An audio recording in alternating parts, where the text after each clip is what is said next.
Esta pintura se llama Sin pan y sin trabajo y cuenta una historia triste, de pobreza, miedo y hambre. Miren, un hombre y una mujer sentados a la mesa en una habitación oscura. La mujer parece agotada, pero con la poca fuerza que le queda amamanta a su hijo. Su esposo también está cansado de las injusticias sobre todo. Mira a través de la ventana cómo la policía montada reprime una manifestación obrera y fastidiado, golpea la mesa. Todo en la habitación está en equilibrio inestable, como la vida de ese matrimonio marcado por la incertidumbre.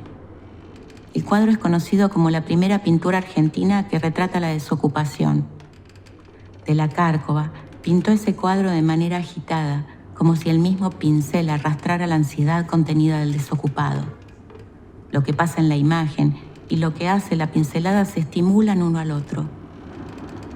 125 años después creo que yo atravesé por muchas de estas sensaciones: agotamiento, impotencia, bronca. Y con una agitación similar, con el desorden y la ansiedad de mi lado, sentí que había que salir a contar esta historia.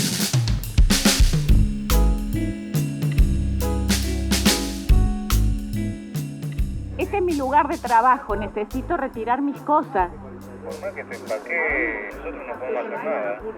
No podemos abrir la puerta. Bueno, pero ¿de dónde tuviste la orden? Porque yo necesito entrar a trabajar y de última retirar mis cosas para poder mandar un telegrama. Yo ingresé más o menos en el año 2009, hace casi 10 años. Ingresé a un programa que se terminó llamando el CEPI, el Centro de Investigación y Producción Audiovisual.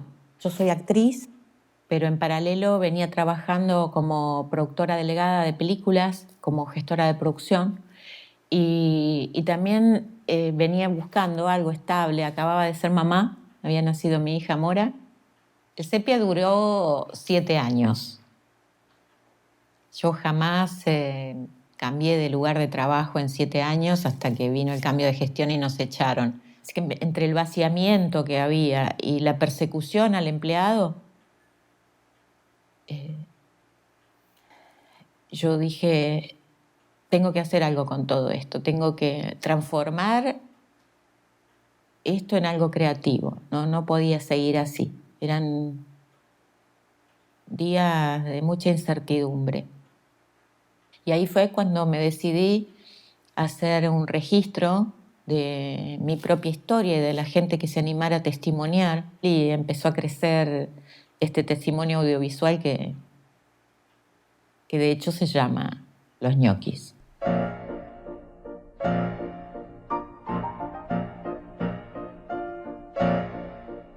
Los 29 de cada mes, la tradición en nuestro país indica que se comen ñoquis. Pero, ¿por qué?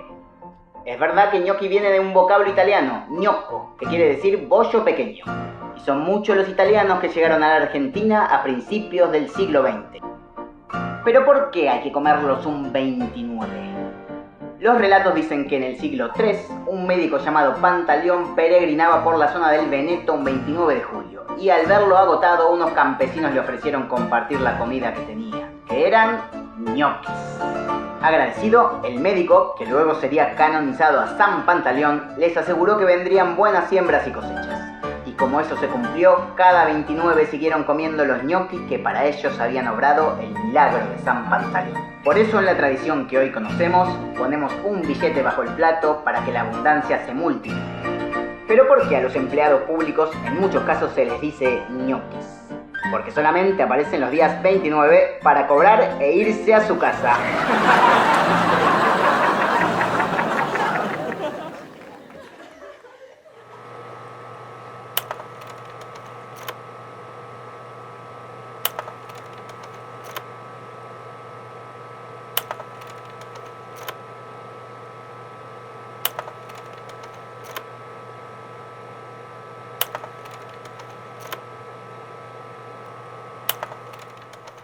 No sabíamos la dimensión, no conocíamos el sentido de los cambios que se aproximaban. Era evidente que el cambio de signo político y el cambio de paradigma iba a traer aparejado también modificaciones. Buenas tardes a todos. Hola, buenas tardes. Mi nombre es Fernanda Beltrán, estoy en jefatura de gabinete, vengo en representación de Julieta Garcés, que es la jefa de gabinete. hablar con ustedes. Entiendo que hay muchas dudas y muchas preguntas. Todos sabrán que ayer salió un decreto de Nación donde dice que las personas que están en planta transitoria se renuevan por 3 meses los que tengan una antigüedad menor a 2 años y por 1 año los que tengan mayor a 2. Quiero que sepan esto, no quiere decir que por 3 meses y se terminó. Son 3 meses de evaluación y de reasignación.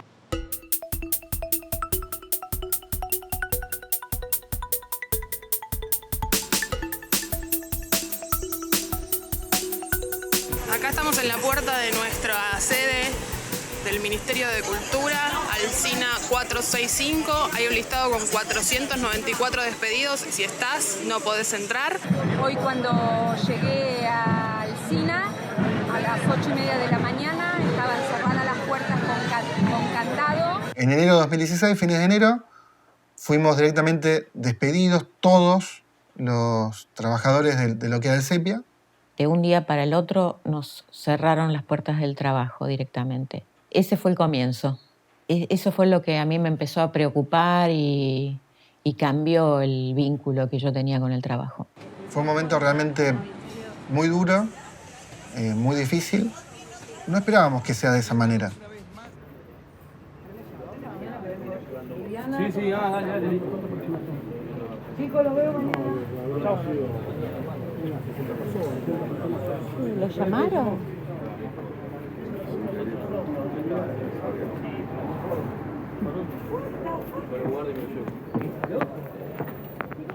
¿Lo llamaron? Por un desalojo.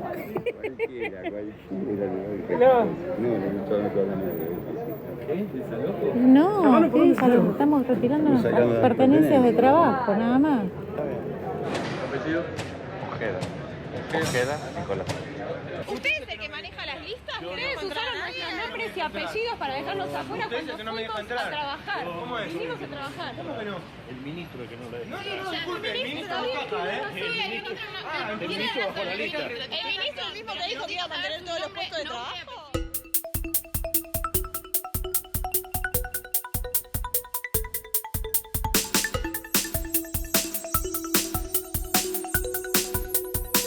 Lo que está pasando en el Ministerio de Cultura no escapa a la realidad de lo que está pasando en el resto de los ministerios.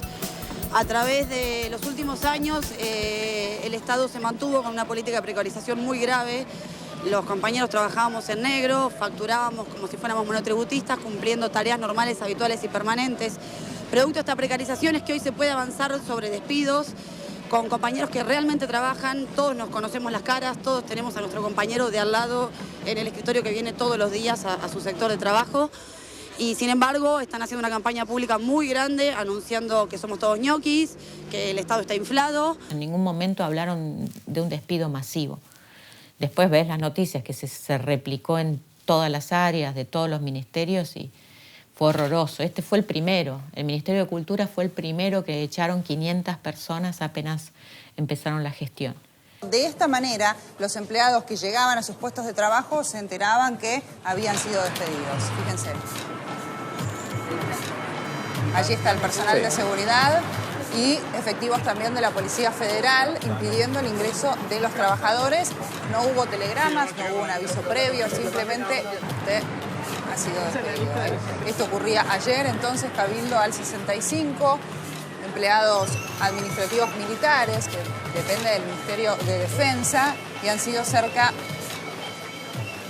de 140 los despedidos, al menos en el día de ayer.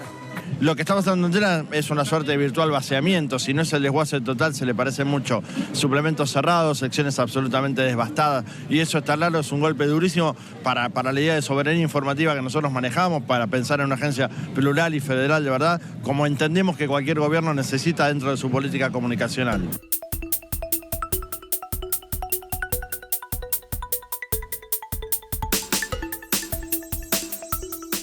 ¿Qué les vas a contar a tus hijos?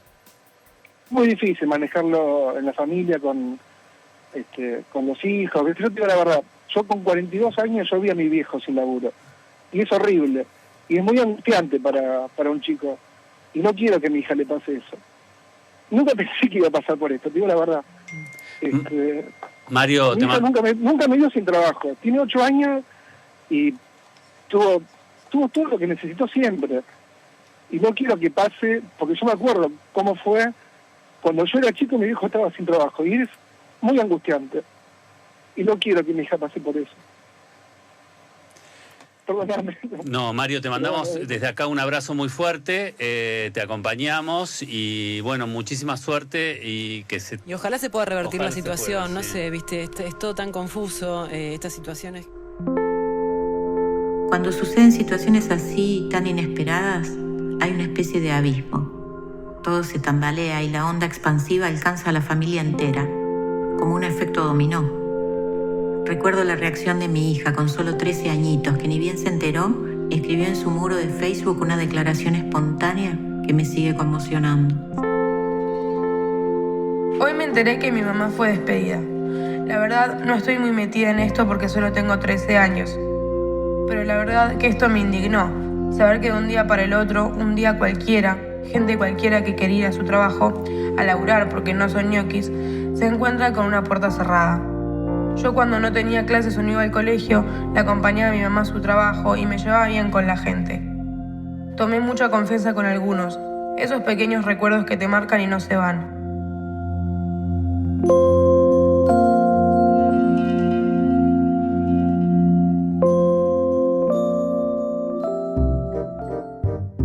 Toma, acá está la lista de los despedidos. Empezá a hacer los telegramas. Ok.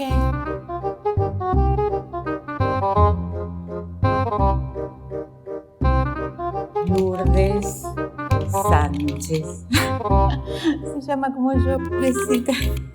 DNI 31.382.142. No. Hay un error. Esto está mal.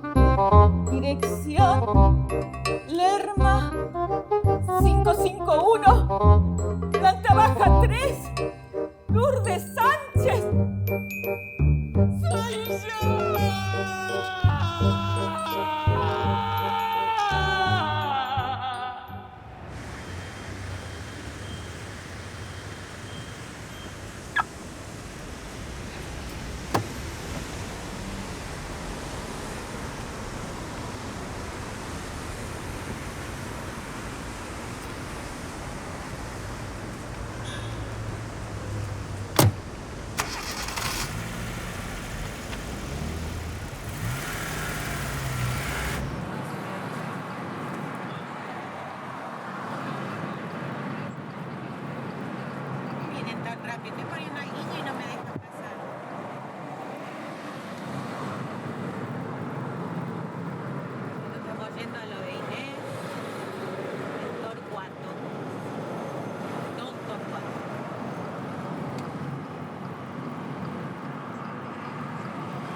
Yo había trabajado siempre en un ámbito privado y venía de muchos años de no trabajar en ningún lado. Nada, daba masajes y vivía de eso. Y justo estaba este proyecto de que se abrían lugares nuevos para la cultura, que iban a ser el CCK, la Casa del Bicentenario.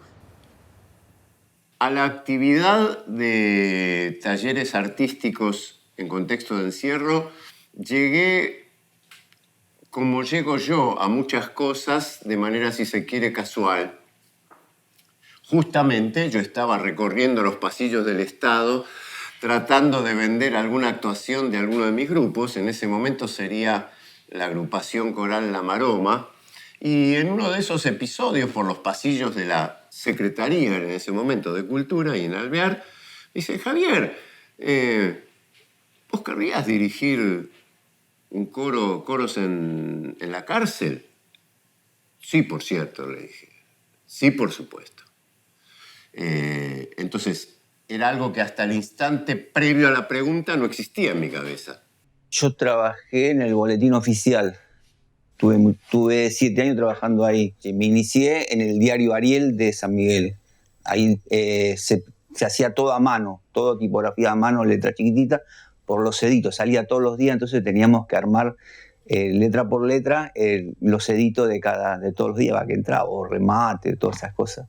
Después pasé a Imprenta Negri, que está ahí en San Telmo, y de San Telmo pasé al Boletín Oficial.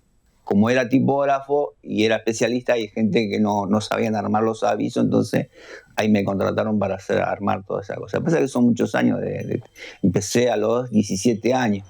La que iba a ser la directora de la Casa del Bicentenario, comienza a buscar personal y yo estaba viniéndome de Pergamino a vivir a Buenos Aires. Y caigo en este revoleo de comenzar a buscar gente para determinados lugares. Algunos tenían que ser, por supuesto, tener una profesión y ocupar lugares claves en la cultura.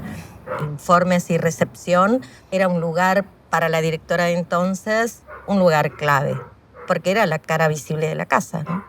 Era la primera persona a la que vas a ver cuando entras a un museo. Esto empezó en 2007. Era una propuesta de trabajo. Y era una propuesta de trabajo que formalmente consistía en un contrato anual, lo que ahora se llama los contratos de locación de obra. Ya era raro porque era una actividad permanente que duraba todo el año, pero que se resolvía como si fuesen un montón de actuaciones que sucedían una por semana. Y fue una experiencia que realmente me cambió la vida, me transformó en puntos de vista, en evaluaciones, y que sobre todo me enriqueció. Nunca he transitado mayor humanidad en mi vida que en las experiencias del taller.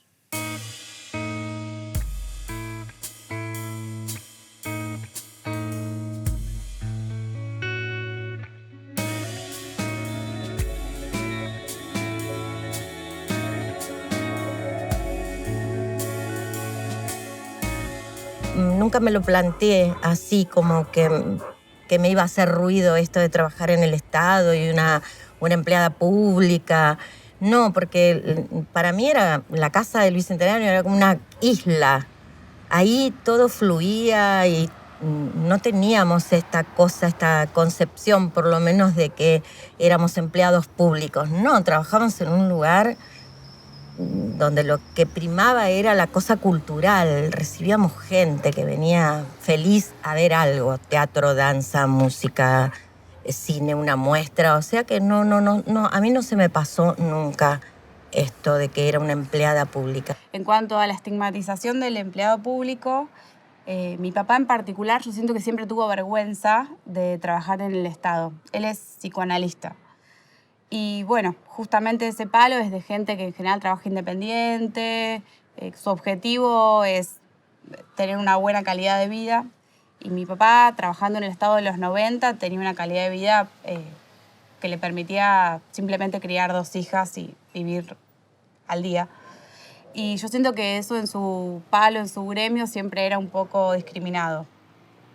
Mi mamá médica tenía más renombre, digamos, por la profesión y la legitimidad en este país.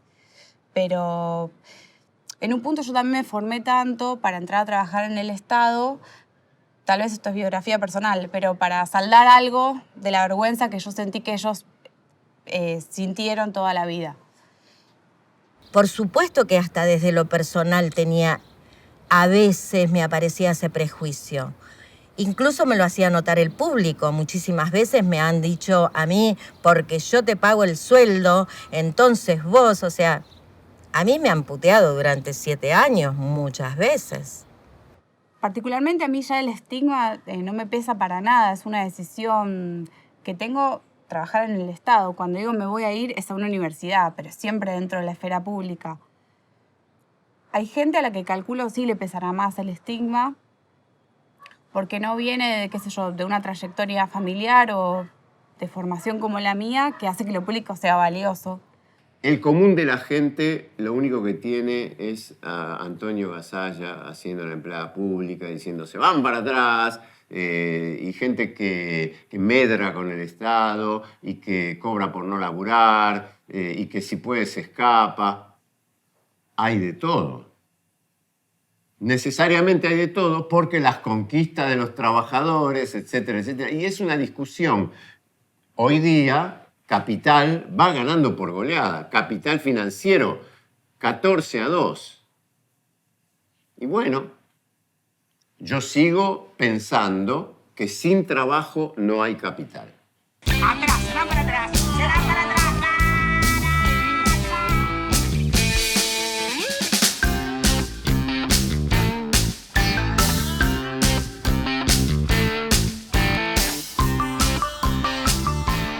Se ha llegado por algunos estereotipos, como bien decís vos, que obviamente no se sacan de la nada, se sacan de casos reales, obviamente. Pero en cualquier profesión o en cualquier gremio vas a encontrar siempre gente que da para la risa, digamos, que tira en contra de su trabajo y del sistema. O sea que no se justifica que un empleado público te trate mal o tener una maestra que no es una buena maestra. Eso pasa como en cualquier parte del mundo.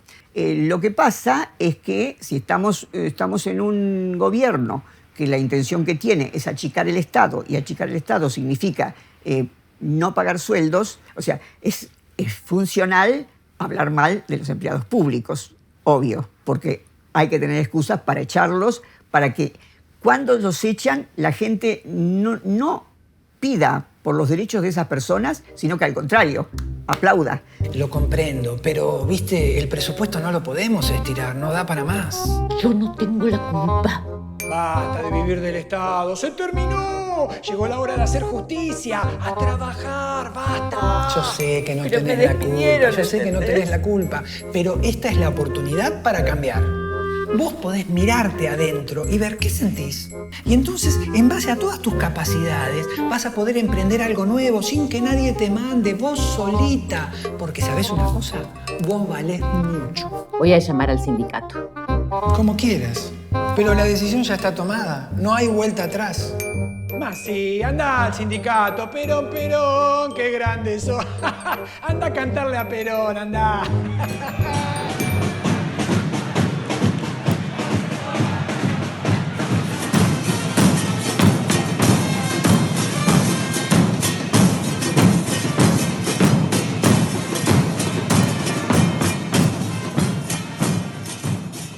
¿Cuál fue la promesa de esta gestión cuando ingresó? Era sacar todos los ñoquis del Estado. Acá no es que vos agarrás de un paquete, un montón, un manojo y los tirás acá. Estos van para acá y... No. A ver, cuando vos hablas de compañero, estás hablando de persona. Porque el otro tiene la concepción de que lo que está echando es un vago. Y yo tengo que demostrar que ese tipo no es un vago. El otro día estaba limpiando unas máquinas que tengo en mi casa, ¿viste? Porque se estaban queriendo oxidar, ¿viste? Empecé a lijarlas todas, ¿viste? Y digo, volvería allá y las limpiaría todas. Todavía me acuerdo, para limpiar las máquinas y esas cosas. Son cosas que no las podés borrar con el tiempo. Tic, tic, tic. Son recuerdos lindos, ¿viste?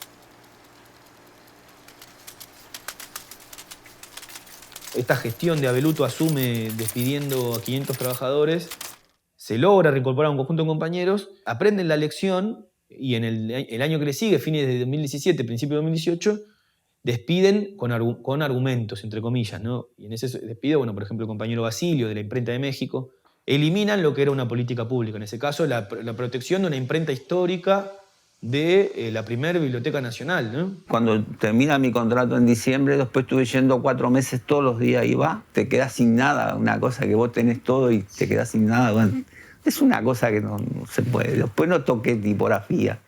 Después en mi casa tengo tipografía, ¿viste? Pero ya no es lo mismo, ¿viste? Hay algo que te sacan, que es de uno, ¿viste? Porque uno, yo de los 16 años hasta los 60 y pico estaba trabajando siempre con los tipos, ¿viste? Con las letras. Y te sacan eso, te da a ir a sentarte y mirarte la cara. Nosotros no estamos para... Había una pregunta que sí me llamó la atención. Me acuerdo que me preguntaron, ¿y dónde te gustaría ser feliz en el Estado? Como si uno hubiese estado vegetando durante, en mi caso, 7 años, no sé, que era un ñoqui, que iba ahí a hacer tiempo, a robarle plata al Estado, y que no tenía formación y que no me gustaba el trabajo que hacía. Fueron meses de incertidumbre donde se negociaba persona por persona la mayor cantidad de incorporaciones, producto del diálogo o producto de nuestra forma de llevar adelante acciones gremiales, nos permitió reincorporar mucho. Si vos me decís, es el momento que marcó mi vida. Dentro del sindicalismo es el momento que marcó mi vida. Después de 3 meses fui reincorporado, asumí en ese momento funciones que tienen que ver con la comunicación. Fui dando y llegué a formar parte del equipo de un programa que se llama Festejar, que es un programa de apoyo, fomento, impulso y asistencia a fiestas y celebraciones populares en todo el país. Hoy formo parte de ese equipo, estoy asumiendo funciones de coordinación dentro del equipo, porque así me lo pidió la gestión. Esa misma gestión que en su momento me despidió, se ve que con el transcurrir del tiempo se dio cuenta que el trabajo que yo podía aportar tenía algún valor y me pidió que coordine. Me echaron a fines de 2015 y en 2016 volví a trabajar en el Ministerio de Cultura, pero en otro área, con un trabajo mucho menos rico. Por el perfil que yo tenía, me absorbió un área que se llama Dirección de Investigación Cultural, en donde durante el primer año tuve que pagar el estigma de haber trabajado tanto en la gestión anterior. No nos dieron la oportunidad para formar algo. Y le dijimos, mira, para formar gente acá necesitamos por lo menos un año y medio, para que ellos puedan aprender, porque las máquinas son difíciles. Yo tuve problemas con la mano con la máquina, así que espero que no la saquen, ¿viste? Por lo menos las máquinas que algún día algún gobierno de turno, la linotipo, la que está más fea, ¿viste? Porque le agarró el agua, cayó el techo, nos va a costar como 3 o 4 meses para poderla lijar toda, volverla a hacerla, ponerla bien para que ande, ¿viste? Nosotros dentro de la organización tenemos la premisa de que es mejor un trabajador adentro y pelear con el tipo adentro que estando afuera. Es difícil, no va a ser la primer pelea que da el pueblo argentino en su conjunto, ni va a ser la última.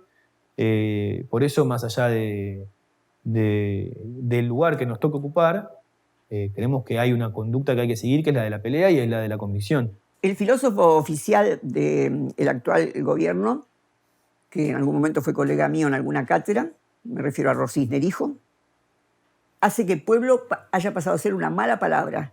Lo que hay son individuos. Porque pueblo justamente la reunión de todos los individuos. Es decir que, y esto ya es hegeliano, la cantidad, cuando se hace demasiado grande, pasa a cambiar de calidad. Entonces, si tenemos un individuo, 2, 3, 4, 5 millones, entonces ya no son individuos, pasan a otra calidad, son pueblo. Entonces, esto es lo que ellos quieren deconstruir. Deconstruir el pueblo, ¿para qué? Para que se deconstruya, por ejemplo, y en eso lo han logrado de una manera excelente desde el punto de vista de ellos, para que se disuelvan los gremios, por ejemplo. Fíjate vos, ¿a dónde está la CGT, por favor? ¿Me muestran a dónde está nuestra Confederación General del Trabajo?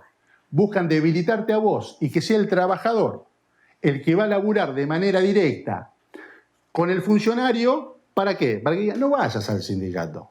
Habla con nosotros, que nosotros en la medida de nuestras posibilidades te lo vamos a resolver. Y es un grosero error. O sea, en esto sí nos aunamos con UPCN. Acá está claro que el sindicato que ellos prefieren es el sindicato que no existe, el sindicato de no afiliados. Ellos vienen por todos, esto nos pone del mismo lado en algún punto con el otro sindicato, con la decisión de pelear por parte nuestra.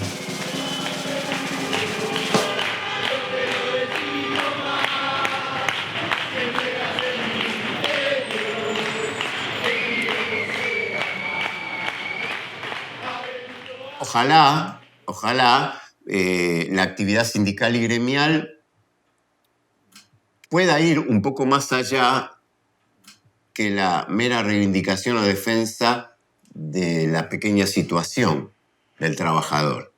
Y se pueda advertir que hay cuestiones que si no se resuelve el problema más grande, no se van a arreglar.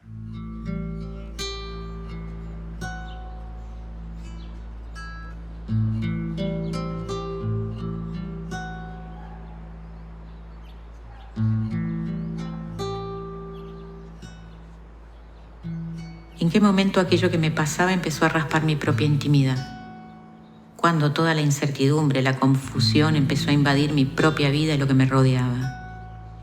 En menos de un año atravesé 2 situaciones que cayeron sobre mí como una fatalidad. Lo cierto es que en julio del 2017 me diagnostican cáncer de mama y parte del mundo se me vino abajo. Hoy ya lo cuento con final feliz porque estoy curada, pero no sé cuánto del desgaste y la desazón del día a día influyó en la aparición de la enfermedad. No puedo disociar una de otra.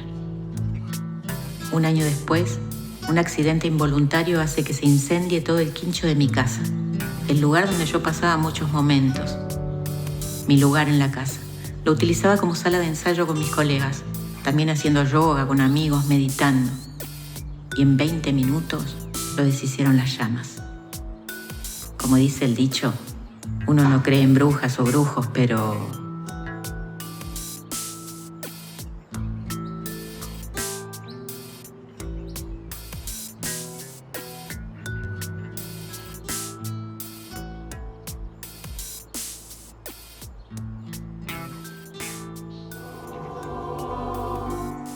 Pero acá en la calle estamos hartos, hartos.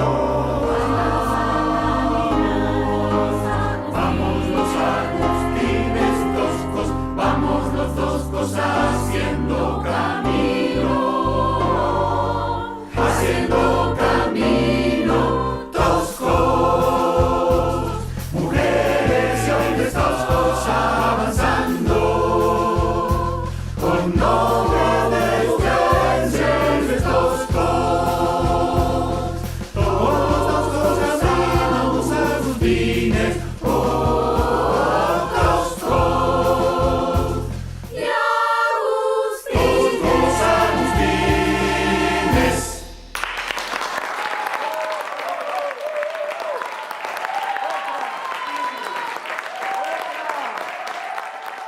La gente que cae en las cárceles tiene unas presunciones de sí misma muy tremendas. Y entonces un taller donde la gente canta, ayude a que mujeres se den cuenta que cuando le decían vos sos una porquería, no servís para nada y no servís ni para cantar, empezás a trabajar con eso y alguien se da cuenta de que, oye, sí servía.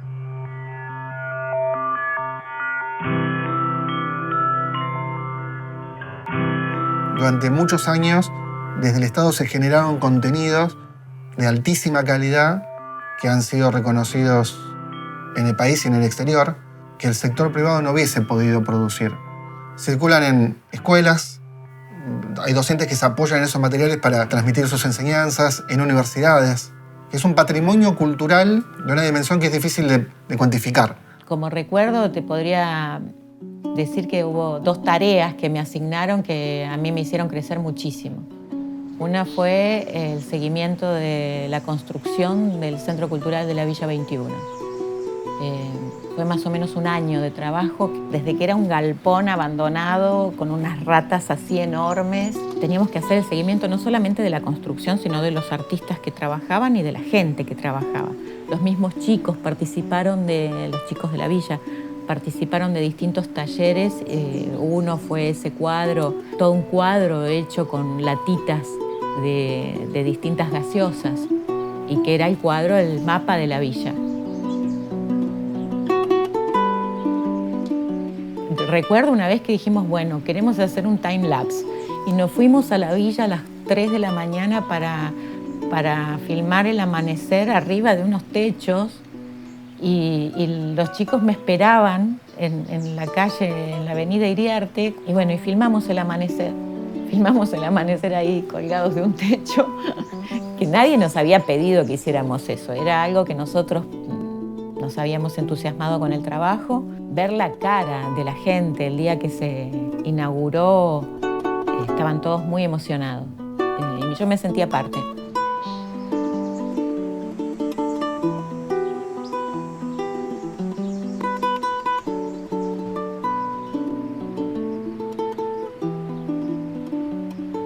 En 2013 hubo un evento que nos llegó por terceras personas que se llamaba el Día Mundial de la Voz. Era una idea de un señor sueco que dijo, bueno, tenemos que reivindicar el uso de la voz, qué significa, qué implica la voz humana para las personas. Entonces su idea era que en el paso de los meridianos, a 1 por hora, sucediera un evento que tuviera que ver con la voz.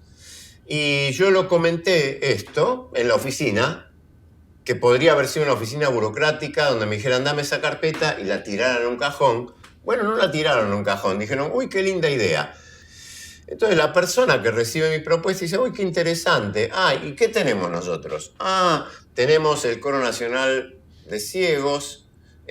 ¿Vos podés conseguir algunos otros coros de afuera? Sí, yo traigo 1 o 2 coros. Ah, bueno. Y tenemos el Centro Cultural Conti. ¿Y sabés qué vamos a hacer? Vamos a traer el taller de la cárcel. ¿El taller de la cárcel? Hay que sacar a las chicas de la cárcel. Lo hacemos. Y hay una administración que dice, mira, hay que poner vigilancia, dale. Hay que poner que viene el camión de las chicas y viene otra camioneta que parece SWAT. Se pone porque el recurso está, o sea, el dinero se puede gastar para esto o para lo otro. Y entonces termina acaeciendo un evento donde hay 500 personas de público, donde participan 200 personas cantando y donde el taller de coro de la penitenciaría, de la unidad 4 de mujeres, va y canta con Patricia Sosa, porque el Estado dispone de la posibilidad de decir, Patricia Sosa, hay esto, ¿te interesa? ¿Podés venir? Y ahí está. Entonces va y cantamos una canción de Patricia Sosa con Patricia Sosa, con el coro del taller.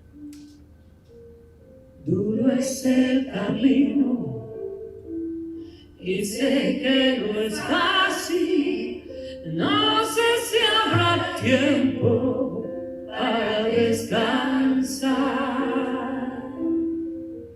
en esta aventura de amor y coraje. Solo hay que cerrar los ojos y echarse a pensar en lo que implica para estas mujeres que estaban presas, condenadas o no, en proceso, etcétera, etcétera, ir afuera, cantar, compartir el escenario con un artista que ellas decían, ¿esto está pasando? Puedes soñar, abre tus alas, aquí está tu libertad. Y no pierdas tiempo, escucha el viento, canta por lo que vendrá. No es tan difícil que aprendas ahora. Me parece que siempre le tenés que pedir más a la vida. Y por eso sigo en lo público, porque ahí es donde generás cosas creativas que te cambian el sentido de tu existencia. Por ahí para uno que tuvo la suerte de ir a la universidad y sus padres habían ido y sus abuelos capaz que también, es lo obvio. Pero ver que a alguien le cambia la trayectoria de vida y la expectativa es algo a lo que no puedes renunciar. Sos muy miserable si renunciás a cambiar vidas para bien. Eso me mantiene cerca de lo público.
El último año, en particular el 2015, laburamos mucho en CCK, porque hacíamos ciclos de formación, presentación de libros. Estaba muy bueno el trabajo y creo que pudimos articular con un montón de otros organismos del Estado. Fue una pena cuando se desarmó todo eso. Una pena grande en todos sentidos, como trabajador, pero como persona también. Literalmente lloramos una semana entera. Y el CCK fue lo primero que se desarmó. Fue como el experimento de desarme. Yo un día llegué a mi puesto de trabajo y no tenía más escritorio, ni computadora, ni teléfono. O sea, mi lugar estaba vacío. Y si te sacan tu lugar, te lo vacían, no tenés actividad. O sea, mi actividad es atender el teléfono, atender el público y tener la pantalla con la Casa del Bicentenario que me da toda la información de lo que va a pasar en el día. Y nadie me había avisado de que eso iba a pasar. Mucha gente que vivió esa misma situación se fue de la Casa del Bicentenario, pidió pases, otros se fueron y ya no están en el Estado, se fueron a buscarse otros trabajos. Hay muchas maneras de echarte y una es esta, sacarte el escritorio, el teléfono y la computadora. Yo en ese momento tuve cintura como para decir, tengo un contrato hasta el 31 de diciembre, me lo vas a respetar y quiero mi escritorio, mi computadora y mi teléfono. Y ese mismo día me lo volvieron a poner. Si uno tiene que ir todos los días a un lugar donde le exigen que labure, por lo menos va a estar entretenido y va a estar haciendo cosas. Si uno le exigen que vaya a cumplir un horario para no hacer nada, es muy tremendo. Ahí vuelvo a Mark Fisher, la depresión. La depresión. Yo venía de ser echada. Tengo que hacer un esfuerzo de integrarme a un nuevo equipo, que me conozcan, cambiar, de pasar de ser productora audiovisual a gestora de contenidos, con todo un aprendizaje que yo lo venía haciendo, pero bueno, cambia mi rol y mi forma de trabajo y los contenidos de trabajo. Así que bueno, hay toda una adaptación, tanto mía y de aprendizaje como del que me recibe para formar un equipo. Y cuando logras formar un equipo, que pasaron 6, 8 meses, les vuelven a pedir la renuncia a todos. Cambio de directivos de nuevo. Hay dentro del sector público muchas restricciones. En muchos casos es la forma en que está organizado el trabajo es una forma piramidal, de modo que hay un bloqueo en la carrera. De modo que la gente tiene muchas dificultades para ascender. No hay concursos, de modo que los que tienen pues, son a dedo, básicamente por razones políticas, y no necesariamente tienen los conocimientos para ejercer la función. Hay ahí dentro violencia, los insultos, cómo los jefes tratan a las personas, cómo los denostan, cómo se ríen de ellos, los ponen en ridículo delante de los demás. Y eso es en todas las administraciones públicas.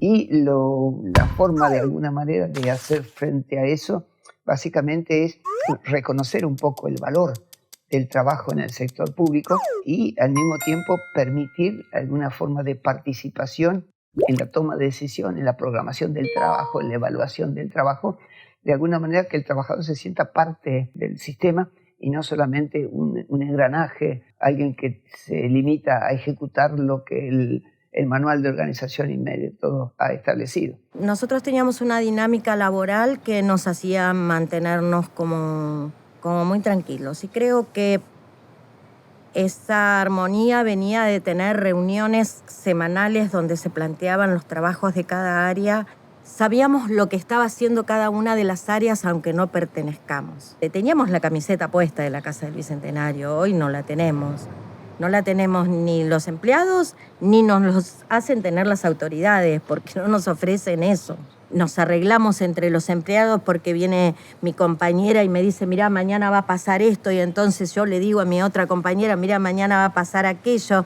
Con esos cambios, nada, no trabajás cómoda. Por favor, intente nuevamente. Por favor, intente nuevamente. Por favor, intente nuevamente. En el último año, la administración implementó un sistema de control horario biométrico. Cultura no lo tenía. Yo creo que en gran medida por las características del trabajo que se hace en un Ministerio de Cultura. Muchas veces las actividades culturales se desarrollan en horarios que no son los laborales, justamente para que la gente pueda ir. Y tampoco creemos que nuestro desarrollo laboral diario pueda ser medido en función de algún tipo de algoritmo que diga, bueno, hiciste bien o mal, llenaste, cargaste más un expediente. No, justamente y más la tarea que nosotros desarrollamos, que tiene que ver con la cultura, que tiene que ver con el fomento, con la protección, con capaz que tenemos compañeros o compañeras que están 2 años con un mismo cuadro restaurándolo. ¿Y eso cómo se mide? O desarrollando un programa para accesibilidad, o armando un guión para una visita guiada. Si nos vamos de viaje a un museo del interior, nos corre el ausente durante los días que no estamos y a fin de mes mi directora tiene que dar cuenta de que estábamos de viaje. Eso hizo que, por ejemplo, 2 meses cobráramos la mitad del salario. Entonces, es un proceso por ahora mal aplicado. Me parece que no están las herramientas dadas para que eso funcione bien. Yo debería poder fichar en el Museo del Interior al que voy y mostrar mi asistencia a cualquiera de los edificios del Ministerio. Por favor, intente nuevamente. Por favor, intente nuevamente.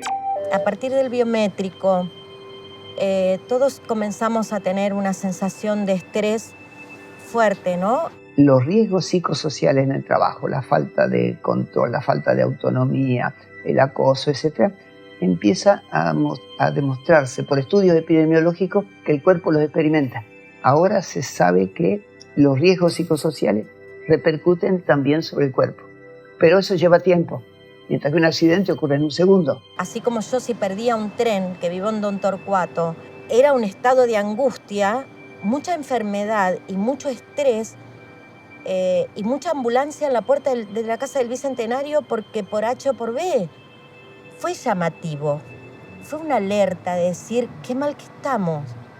Entonces, ¿eso qué está buscando? ¿Que cumplas con tu horario o que seas esclavo y seas infeliz y que por lo tanto te sale cualquier otro trabajo y renuncies? Y este tema recién ahora se está estudiando. Son cosas que están invisibilizadas. No es que sean invisibles, están invisibilizadas.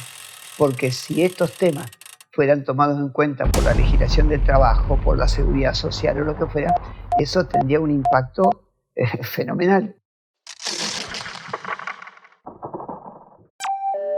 Por favor, intente nuevamente. Aceptado. Hoy aproximadamente 4 de cada 10 trabajadores no cobran el salario mínimo. Una parte importante de ellos son trabajadores provinciales y municipales para los cuales el salario mínimo no rige. Incluso en los datos, si bien Argentina aparece con mayor cantidad de trabajadores en términos relativos, aparece también con un peso de la masa salarial total inferior respecto al resto de los países. O sea, en el resto de los países se paga mejor en el Estado en términos relativos que lo que se paga en la Argentina. Este es un recibo de sueldo mío. Este particularmente es del 7 de septiembre del 2017. En ese momento yo estaba cobrando 27.530 pesos. Y ahora, en enero, esto es actual, enero del 2019, mi sueldo es de 20.698. Se redujo un 40%. El empleo total son 3,5 millones de trabajadores a nivel global. Esto es más o menos el 17-18% del total del empleo en la Argentina, de los cuales a nivel nacional hay 740.000, hay 2.300.000 a nivel provincial y hay 450.000 a nivel municipal. Es bueno dejar en claro que en muchas provincias el Estado actúa como contención social por los niveles de desigualdad en el desarrollo relativo regional. Hay lugares donde la ocupación en el Estado, si no existiera, sería un tembladeral.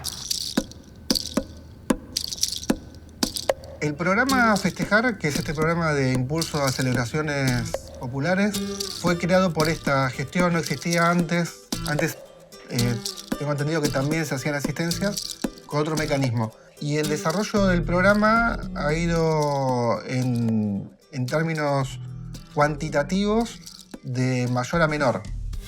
En la primera convocatoria hubo 150 fiestas seleccionadas, en la segunda hubo 186, ya en la tercera hubo 80, en la cuarta hubo 50, en la quinta, que es la que está en ejecución, hubo 27 fiestas seleccionadas, y para la sexta no sabemos cuánto va a haber. Y bueno, es como decíamos antes, tratando de hacer contención de daños, tratando de hacer lo que se pueda, aunque no sea mucho, con lo poco que hay, y sostener los equipos, los trabajos, los puestos laborales, y en ese marco hacer lo que se pueda. Yo creía que el Estado era algo más, no sé si fuerte, pero sí que era menos tocable. Y este gobierno lo que me demostró es que muy rápidamente se pueden destruir estructuras.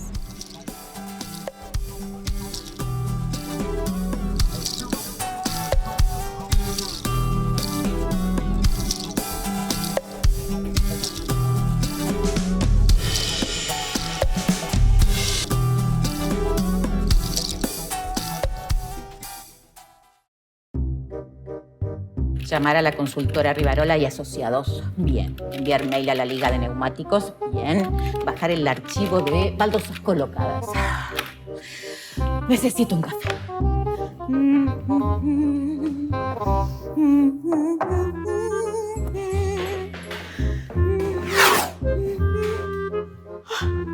¡Chano! La computadora mía no está. Ah, se la llevaron a legales. ¿Cómo hago? Necesito trabajar ahora. ¿Puedo usar la tuya? Si querés usala, pero no anda el teclado, el espaciador. Lo más rápido que vayas al locutorio. ¡Qué mierda! Uy, el café. ¡Chano! La cafetera no está. La llevaron al ministerio. ¡Pero es mía! Si te apurás, el bar de la esquina todavía está abierto.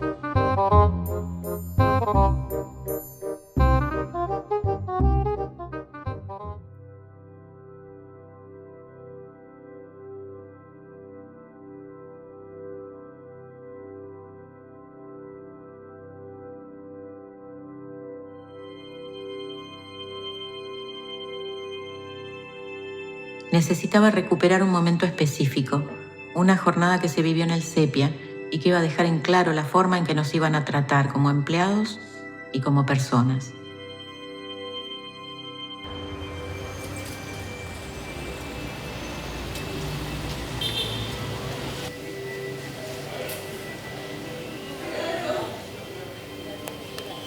Yo también. Yo entré a lo que era el programa audiovisual de la Secretaría de Cultura de la Nación en diciembre de 2010. Nadie pensó que llegada una nueva gestión iba a pasar lo que pasó luego. El 29 de diciembre cortaron los primeros contratos. Fue como un comienzo de año muy triste que contagió a todos los demás, ¿no? A los que no habían sido despedidos, porque éramos un grupo muy unido, que había trabajado mucho tiempo juntos, bajo mucha presión, muchas horas, con alegría, de todas maneras, con mucho compromiso. Y bueno, sentíamos que lo que le pasaba a uno les pasaba a todos.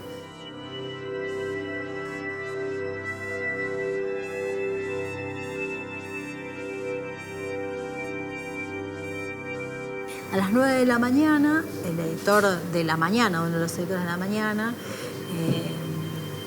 me llama el Colo, me dice que había una mujer que decía que era Carolina Assi en la puerta del Sepia con un flete que le dijo que se iba a llevar los equipos. Y él no sabía mucho qué hacer, porque por supuesto que él se sentía responsable de los equipos. Entonces me avisaba a mí y me preguntaba qué hacía, si la dejaba que se lleve las cosas o no.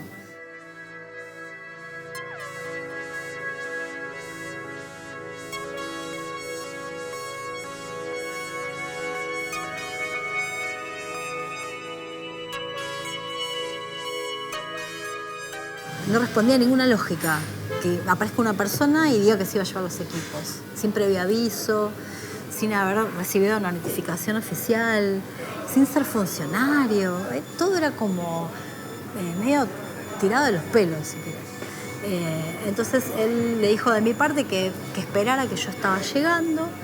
Cuando yo llegué, mi otro compañero, que era el de administración, me pidió que hagamos una especie de inventario de todo lo que se iban a llevar, de todo lo que había, hasta del último tornillito, del último pituto que sostenía un cocodrilo de micrófono.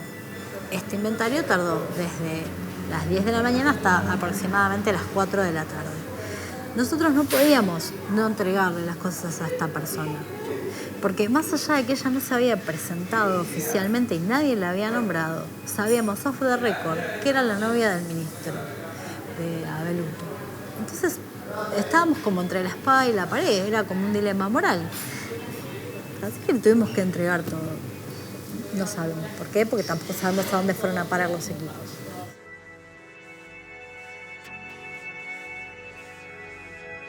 Estuvo vigilando todo el proceso, todo el tiempo, parada al lado nuestro mientras agarramos los pitutos y anotábamos pituto para el corbatero.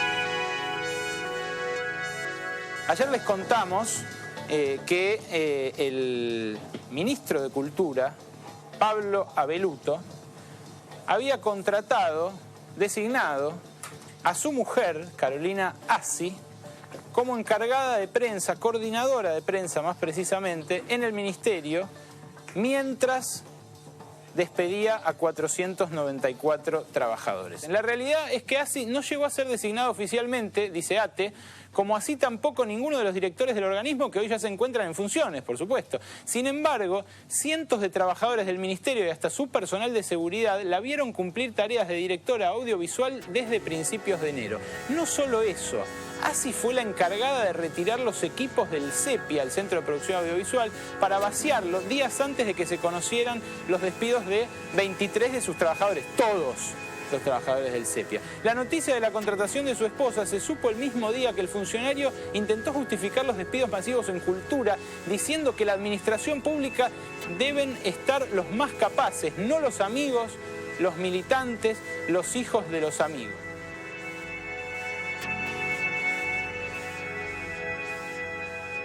Sí, tomé acciones legales, porque de pronto me pareció un despropósito todo lo que pasó y haya sido quien haya sido, en este caso el Estado. Me pareció justo que si de pronto el Estado persigue a un privado por despedir gente sin causa o porque la gente trabaja en negro, digo, si el Estado provoca lo mismo, debería medirse con la misma vara. Quizás es inocente mi planteo, quizás no lo es, pero yo sentí la necesidad de hacerlo. Y lo hice. Y otro compañero mío también lo hizo. Todavía no tenemos sentencia. Estamos a la espera.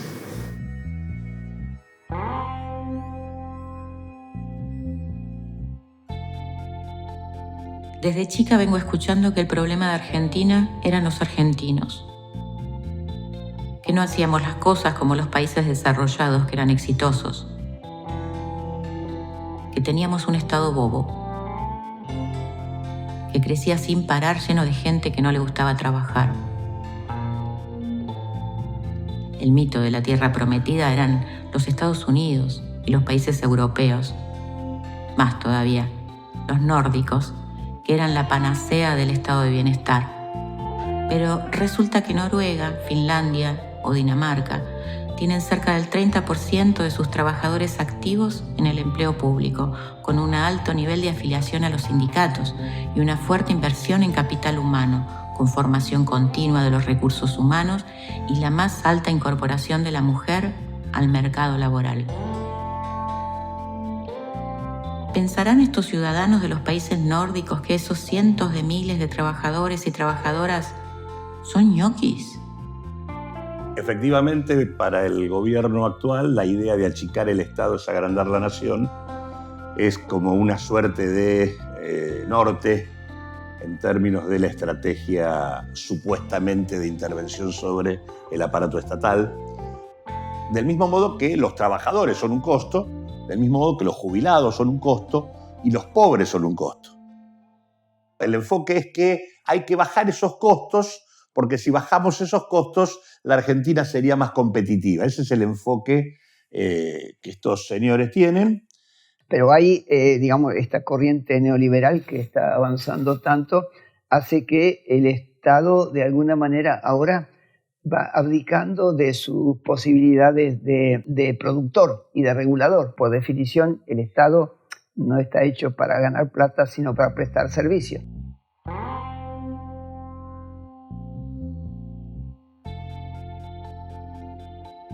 Pero casualmente, si hay algo que hizo el neoliberalismo a nivel internacional, fue desarticular el estado de bienestar y profundizar la desigualdad al interior de las sociedades del mundo desarrollado. Buena parte del conflicto social que existe hoy en los países desarrollados y que alienta reacciones nacionalistas extremas o incluso xenófobas, como puede ser el caso de Trump, como puede ser la experiencia del Brexit, como pueden ser las experiencias nacionalistas en Alemania o en Francia y demás, son intentos de retornar a ese pasado, que era un pasado vivido en situación de bienestar respecto al impacto que produjo la desarticulación del aparato estatal como expresión del interés público en esos países. Eso ya es terrible.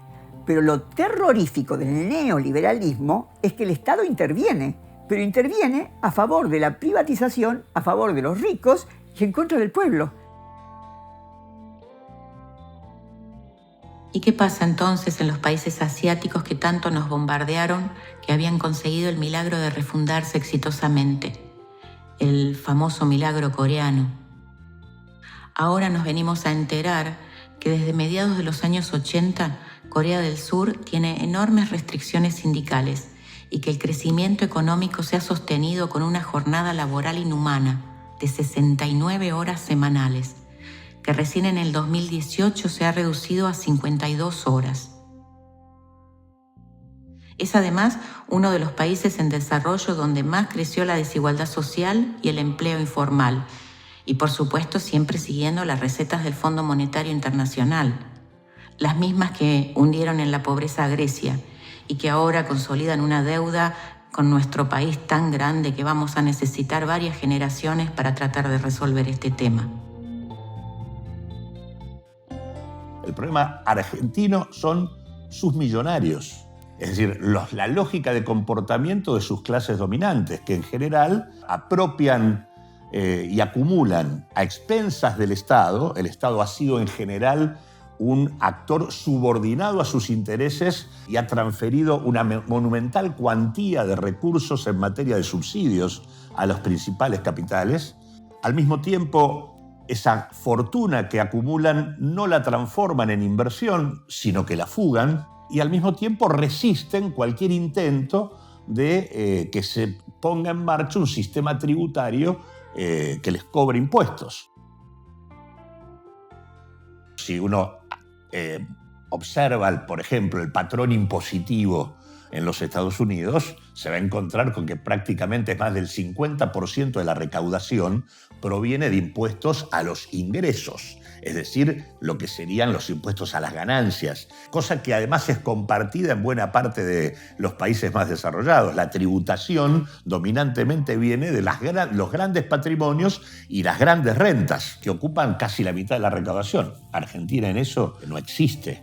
Pero son contradicciones que se aceptan un poco por lo que en algún momento hemos dicho, porque parecería que así se pertenece, como dijo Lula poco tiempo antes de ser encerrado, dice, no se le perdona en este país, hablaba de Brasil obviamente, que se le dé un plato de comida al pobre, porque el que vota a favor del que está en contra de que se le dé un plato de comida al pobre, cree que no es pobre o que no va a hacerlo, y no se da cuenta que está a punto.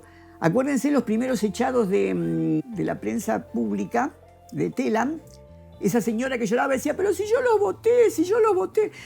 Es que, querida, no hay garantías. Yo voté al gobierno y estoy despedida. ¿Cuánto les hace que trabajan, señora? 22 años. Pasé millones de gestiones. Tengo un legajo intachable. Nunca hice una retención, nunca hice un paro. Nunca. Nunca acompañé a ningún compañero haciendo una retención ni un paro. Estoy despedida.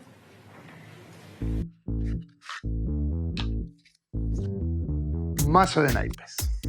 Todas cartas diferentes. Vos vas a poder cortar por donde quieras.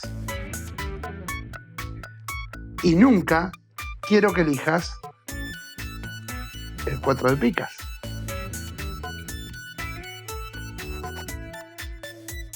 Cuatro de picas. Lo podemos colocar en el medio. Y esperando un poquitito, el 4 de picas sube. De no creer, ¿verdad? Hasta último momento. Siempre en el medio.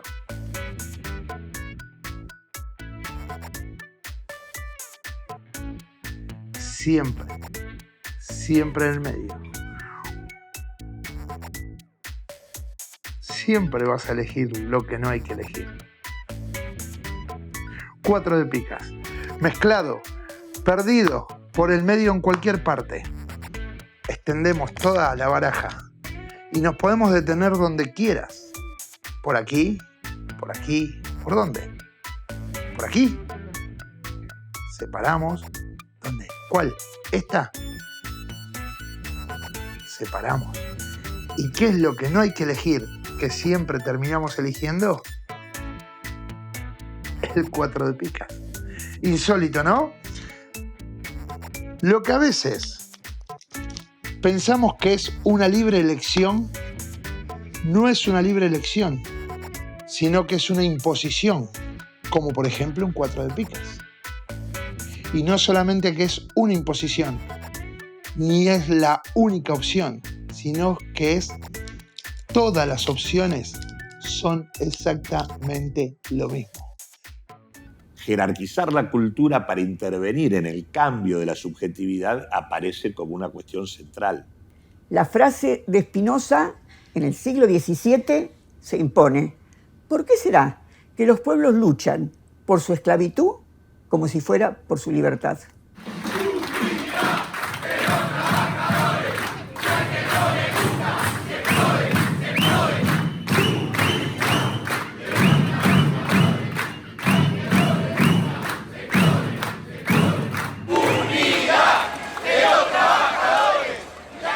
Que ningún cambio importante en materia laboral se dio si los trabajadores no tomaran conciencia y no presionaran. De modo que si uno quisiera hacer prevención para que estos problemas no se reproduzcan, habría que cambiar la organización del trabajo.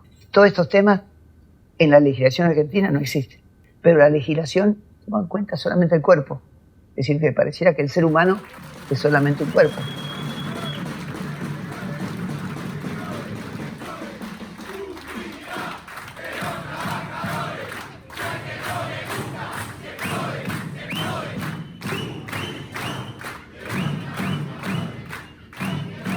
Uno puede decir que si se sigue funcionando así, vamos al fin del mundo. Ahora, no puede plantearse el final del régimen que organiza el mundo.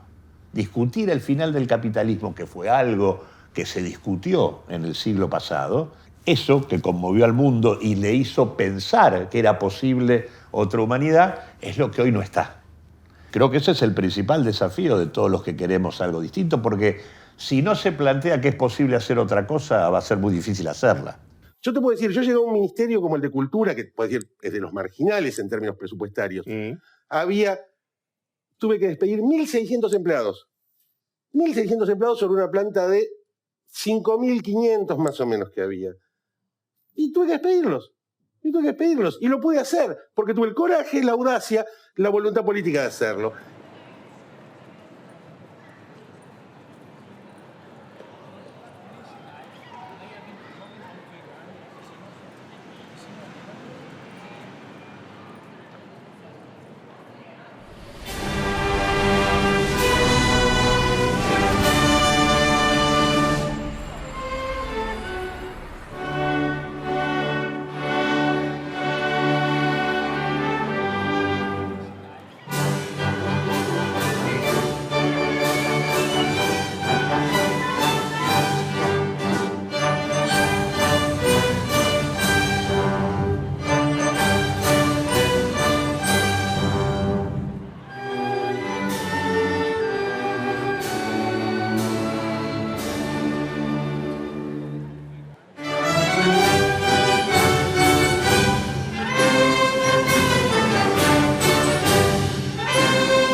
¿Cómo continuar?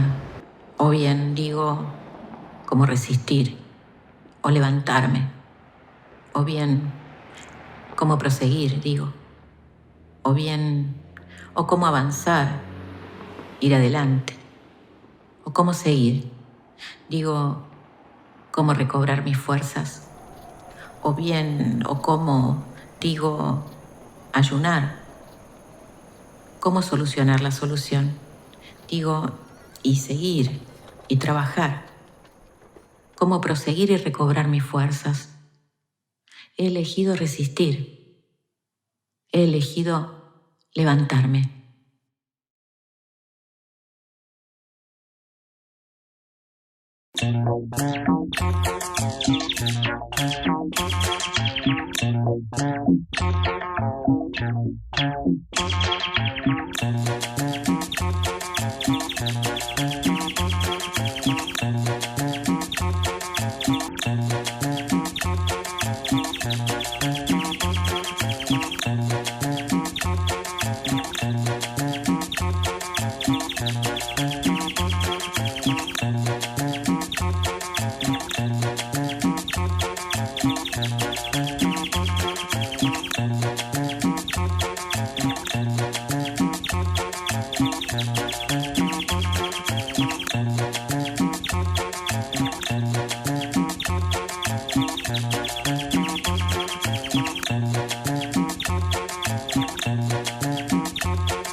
Sácate la careta de ñoqui, no dejes que te digan que sos algo que no sos. Sácate la careta de ñoqui. Alza la mano si sos ñoqui trabajando. Alza la mano, alza la mano. Alza la mano si sos ñoqui trabajando. Alza la mano, alza la mano. Disculpen que me ponga un poquito pedagógica. Quiero que bien claro cómo funciona la lógica. Este gobierno fascista de derecha, mentira mediática y mientras tanto nos echa. Detrás de los despidos hay un concepto achicamiento del Estado como Argentina no acepto. Despido a cuenta gota para que no nos rebelemos. Siempre cuentan las reuniones en Disney nos vemos. Sácate la careta de ñoqui.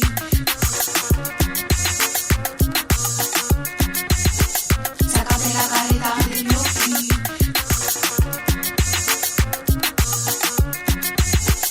Sácate la careta de ñoqui. 500 veces seca toda la gente de la cámara los PDA y lo dejan una casa de desarrollo, trabajo, justicia y cultura. Dejaron sin trabajo hasta el que junta la basura. Si preguntas, te quejas, protestas, te realizas. Tarde o temprano la bala de vos va a entrar. Convertimos en las redes, las fotos de la espalda. Variada en la plata le dispararon por atrás. El pull acá te explica, eso no pasa nunca más. El pull acá te explica, eso no pasa nunca más. Y que te quede claro, no te tenemos miedo. Y que te quede claro, no te tenemos miedo. Y que te quede claro, estamos protegidos. Y que te quede claro, estamos protegidos. Te lo digo con hashtag y con arroba. La masa al poder y el trabajo no se roba. Tienes un formulario con lo que aprendí en 6 años. Contesté tu cuestionario, nunca hablamos de horarios. Y te doy con el perfil, no me das ni una razón. La casa se reserva el derecho de admisión. ¿Y dónde está tu cara? ¿Y dónde están tus huevos? ¿Dónde están tus ovarios para decirme que no puedo seguir haciendo mi trabajo que inventé, coordiné, remonté, multipliqué? Yo no soy un legajo, no soy un expediente, no soy un solo, soy derecho de la gente. Yo no soy un legajo, no soy un expediente, no soy un solo, soy derecho de la gente. Cuanto más casa te pongas, me pongo más bruja. Esta es mi plaza y de acá nadie me empuja. Cuanto más casa te pongas, me pongo más bruja. Esta es mi plaza y acá nada nos empuja. Tenemos miedo y que te quede claro, no te tenemos miedo y que te quede claro, estamos protegidos y que te quede claro, estamos protegidos. Y vas a Martín, Castel y Moreno no son calles, del cerro son guerreros de lo bueno que dejaron de regalo. La constitución que tiene todo nos protege de toda esta violación de los derechos civiles, humanos somos miles, de voces compañeras recordando los derechos. Alza la mano si eres ñoqui trabajando, alza la mano, alza la mano, alza la mano, alza la mano. Aceptado.